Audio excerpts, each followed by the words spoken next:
जय गुरुदेव मित्रों, मैं ज्योतिष जितेंद्र रावल। माँ भगवती की कृपा से आप सब अच्छे होंगे। आज हम बात करेंगे शिव जी के बारे में।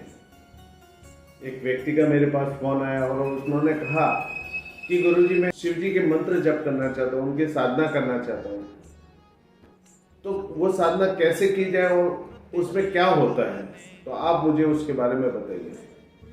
तो मैंने उनसे कहा कि ठीक है, मैं इस पे वीडियो बना लेता हूँ, जिससे आपके साथ साथ और लोगों को भी इसकी जानकारी मिलेगी। तो इसी संदर्भ में मैं आज ये वीडियो बना रहा हूँ। शास्त्रों के अनुसार अगर कहा जाए तो भोले बाबा बड़े ही भोले हैं। उनकी इच्छा ऐसी है ना कि अगर वो चाहे तो अपने भक्त में पूरा सब कुछ न्योछावर कर देते हैं। जिसके नसीब में नहीं होता है उसको भी भोले बाबा दे देते हैं। इसलिए तो उनको कहते हैं भोले भंडारी। वाकई भोलेनाथ बड़े ही भोले हैं और जो भी उनकी भक्ति या तपस्या करता है तो उसको मन वांछित फल प्रदान करते हैं। भोले बाबा का जो परिवार है ना, वो सभी अगर देखे जाए तो बड़े ही विपरीत है। जैसे कि भोले बाबा की सवारी जो है वो नंदी है, माता दुर्गा की जो सवारी है वो सिंह है, गणपति जी की जो सवारी है वो मूषक राज है और कार्तिकेय की जो सवारी है वो मोर है, और शिव जी के गले में सांप भी है, वासुकी। तो अगर देखा जाए तो सारे जो है ना एक दूसरे के विपरीत है। शेर जानवरों को खा लेता है, सांप चूहे को खाता है और सांप को मोर खा लेता है, लेकिन उनके दरबार में सब हिल मिल के रहते हैं, क्योंकि वहां पे सब एक दूसरे से इतने प्रेम पूर्वक रहते हैं कि उनको किसी के प्रति बैर ही नहीं दिखता है। इसलिए जब हम भी भोलेनाथ की अगर साधना करते तो उनके साथ साथ भोले बाबा की जो शक्तियां रहती है ना, वो शक्ति हमारी रक्षा के लिए पहले ही नियुक्त हो जाती है। तो ये सारे हरकतें होती रहती हैं। लेकिन अगर वह व्यक्ति अपनी साधना में ध्यान रखे और साधना अगर कंटिन्यूटी करे तो उसको कभी कोई आंच नहीं आएगी, क्योंकि साक्षात भोलेनाथ उसके साथ खड़े रहते हैं उसकी रक्षा के लिए। शास्त्रों में कहा गया है कि अगर कोई भी भक्त भोले बाबा की अगर साधना करना चाहता है, चाहे वो कोई वैसे शुभ मुहूर्त कोई भी देख के आप कर सकते हो, लेकिन जैसे 4 लाख मंत्र अगर कोई जप करता है तो उसको स्वप्न में या कैसे भी उसको दर्शन मिलते हैं। और अगर भृगु संहिता के अनुसार 5 लाख मंत्र अगर करता है तो उसको भोलेनाथ साक्षात दर्शन दे देते हैं। क्योंकि ये साधना जितनी सरल दिखती है ना, वाकई उतनी सरल है। खाली आप अपना मन एकाग्र कीजिए और संकल्प लीजिए, और उसके बाद संकल्प लेने के बाद जब भी आप साधना शुरू करते हो तो उस समय आपकी रक्षा के लिए चाहे माता जगदम्बा आओ, गणपति आओ, कार्तिकेय आओ, सर्प आओ, नंदीश्वर आओ, या फिर काल भैरव आओ, महाकाल या वासुकी आओ, जो भी इनके गण रहते हैं वो सब आपकी रक्षा के लिए तैनात रहते हैं।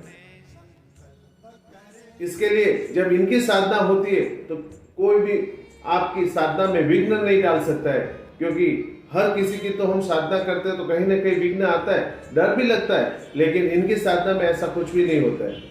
इसका कारण ये रहता है क्योंकि जब हम साधना करते हैं तो ये तो साक्षात अपने साथ रक्षा के लिए किसी न किसी को तो भेज ही देते हैं। जब हम साधना की अवस्था में रहते हैं ना तो हमारे साथ ये खड़े ही रहते हैं, लेकिन हम अपनी इस आंखों से उनको देख नहीं पाते। इसलिए जब कोई भी इंसान इनकी भक्ति करता है और भक्ति के बल पर इतने चाहे 1.25 लाख हो, 2 लाख हो, 5 लाख हो, जो भी मंत्र जप करने हैं उसका संकल्प लेके आप मंत्र जप कीजिए तो साक्षात भोलेनाथ आपके सामने प्रकट हो जाएंगे। उनके मंत्र अनेक हैं, लेकिन जो भी आप करना चाहो, जो भी आपको सुटेबल हो वैसा मंत्र आप कीजिए। ओम नमः शिवाय कीजिए, या फिर ओम नमस्तुभ्यं शिवम, या फिर महामृत्युंजय मंत्र कीजिए। जो आपको योग्य और अच्छा लगे उस मंत्र को आप कीजिए और इनकी साधना करके देखिए कि आपके जीवन में जो नहीं होगा वो भी आपको प्राप्त हो जाएगा। ये साधना कैसे करनी है तो वो जान लीजिए। साधना का तरीका तो सबका एक ही रहता है, लेकिन फिर भी मैं आपको आज बताता हूँ कि कोई भी साधना करते हैं तो उसमें मन वचन कर्म से पवित्र होना ये अनिवार्य रहता है। उनका स्थापन करना, कलश से स्थापन करना ये भी अनिवार्य रहता है। और साथ में आप करन्यास, हृदय न्यास ये सब भी कर लेने चाहिए, जिससे आप कि उस साधना अवस्था में कोई आप पे विघ्न ना आए। और उसके बाद आप मंत्र जप कीजिए। ब्रह्म मुहूर्त में उठ के आप जितने हो सके वहां से मंत्र शुरू कीजिए, 9-10 बजे तक कीजिए। उसके बाद आराम करना है थोड़ा आराम कर लीजिए। उसके बाद संध्या समय में कीजिए बाकी के मंत्र। अगर कोई भी व्यक्ति अगर 5 लाख मंत्र जप करना चाहे तो आप ये समझ के चलिए कि 230 या 250 माला के समथिंग उसको करनी पड़ेगी। 250 में ज़्यादा ही बता रहा हूँ, क्योंकि इसमें जो कहते हैं ना कि 108 मंत्र की माला रहती है, लेकिन उसमें 8 मंत्र को आप भूल चूक में के लिए छोड़ दीजिए। एक माला के 100 मंत्र ही पकड़ के आप दिन के अगर 250 माला करते हो तब दिन आप 20 से 21 दिन में 5 लाख मंत्र कर सकते हो। और साथ में अगर ज्यादा आप करोगे तो उसके लिए आपका फायदा ये रहता है कि इसका दशांश हवन होता है।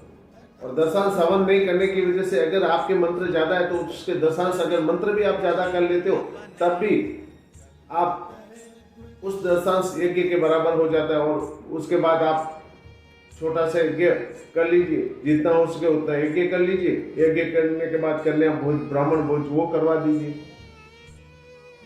तो आपकी ये तपस्या पूर्ण हो जाएगी और भोले बाबा वाकई आपको साक्षात दर्शन देंगे। जो मेरे गुरु द्वारा जो मेरे पास ज्ञान था वो मैंने आज आपको अर्पण किया। अगर आपको ये वीडियो अच्छा लगा हो तो लाइक सब्सक्राइब जरूर करें। माँ भगवती आप सबका कल्याण करे। जय गुरुदेव।